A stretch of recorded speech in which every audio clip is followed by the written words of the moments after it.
Bonjour, donc la maison des nombres pour les moyens. Toujours le même principe, on fait bien identifier les chiffres au sommet des maisons. Arrête. Alors, et ensuite, l'enfant doit placer le bon nombre de jetons dans les maisons. Ici, dans la maison du 1, ben, on met 1. Dans la maison du 3, qui est ici, 1 et encore un, cela fait 2. Et encore un, cela fait 3. Dans la maison du 2, je ne sais pas si vous voyez bien, mais bon, c'est la maison du 2. 1 et encore un, cela fait 2. Dans la maison du 4, 1 et encore un, cela fait 2. Et encore un, cela fait 3. Et encore un, cela fait 4. Et enfin, dans la maison du 5, 1 et encore un, 2. Et encore un, 3. Et encore un, 4. Et encore un, 5.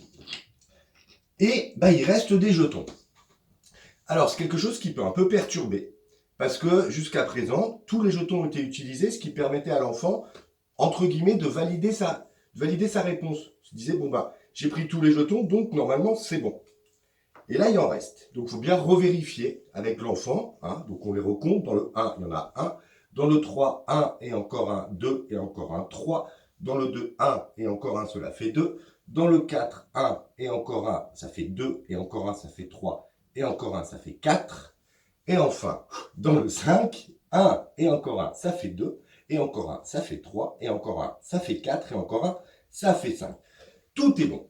Il reste des jetons dehors, donc ça peut être aussi intéressant de compter les jetons qui sont dehors. Donc 1 et encore un, 2. Et encore un, 3. Et encore un, 4. Donc 4 jetons dehors. Voilà. C'est intéressant donc du coup de mettre des jetons supplémentaires, pas toujours le même nombre. Et je vous conseille au départ de ne pas dépasser 20. C'est-à-dire que comme ça, l'enfant, quand il va compter les jetons qui sont dehors, on s'arrêtera à 5. On ne va pas aller beaucoup plus loin.